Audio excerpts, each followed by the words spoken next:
Praise the Lord. Good morning. கர்த்தர் நல்லவர், அவர் கிருபை என்றும் உள்ளது. லேவியராகமம் 20ஆம் அதிகாரம் 24ஆம் வசனம். நீங்கள் அவர்கள் தேசத்தை சுதந்தரிப்பீர்கள் என்று உங்களோடே சொன்னேன். பாலும் தேனும் ஓடுகிற அந்த தேசத்தை உங்களுக்கு சுதந்திரமாக கொடுப்பேன். உங்களை மற்ற ஜனங்களை விட்டு பிரித்தெடுத்த உங்கள் தேவனாகிய கர்த்தர் நானே. லேவியராகமம் 20ஆம் அதிகாரம் 24ஆம் வசனம். நான் கர்த்தர் என்று அவர்களுக்கு சொல். பூமி எல்லாம் என்னுடையது.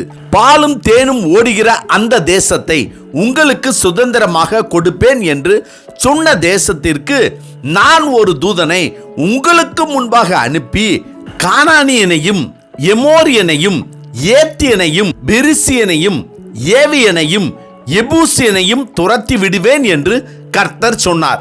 ஆம், இன்று நாம் சுகமாய் தங்கியிருக்கும்படி நமக்கு சுதந்திரமாக கொடுக்கப்பட்டிருக்கிற இடத்திலே நம்மை ஆசீர்வதிப்பார்.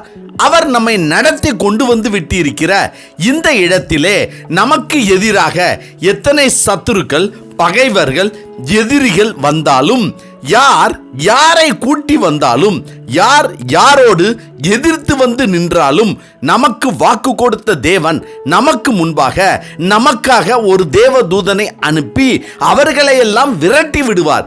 எனவே நமக்கு கலக்கம் வேண்டாம், கவலை வேண்டாம். நம்மை நடத்தி வந்தவர் நடத்துவார். மற்ற ஜனங்களை விட்டு, அதாவது அவருக்கு பிரியமில்லாத ஜனங்களை விட்டு நம்மை ஏன் பிரித்து எடுத்தார் என்றால், கர்த்தராகிய நான் பரிசுத்தராய் இருக்கிறபடினாலே நீங்களும் எனக்கேற்ற பரிசுத்தவான்களாய் இருப்பீர்களாக. நீங்கள் என்னுடையவர்களாய் இருக்கும்படிக்கு உங்களை மற்ற ஜனங்களை விட்டு பிரித்தெடுத்தேன் என்கிறார். மேலும் மோசே கர்த்தரிடத்தில், எனக்கும் உமது ஜனங்களுக்கும் உம்முடைய கண்களிலே கிருபை கிடைத்ததென்பது எதினால் அறியப்படும்? நீர் எங்களோட வருவதினால் அல்லவா?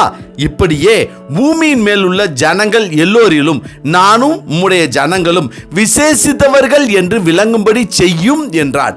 அப்பொழுது கர்த்தர் மோசேயை நோக்கி, நீ சொன்ன இந்த வார்த்தையின்படியே செய்வேன். என் கண்களில் உனக்கு கிருபை கிடைத்தது.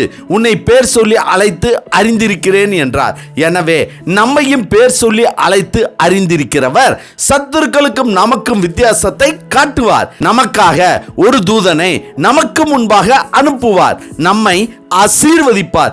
அவர் நமக்கு கொடுத்த இந்த இடத்தில் நம்மை சுகமாய் தங்கியிருக்க பண்ணுவார். ஆமென். ஜெபிப்போமா.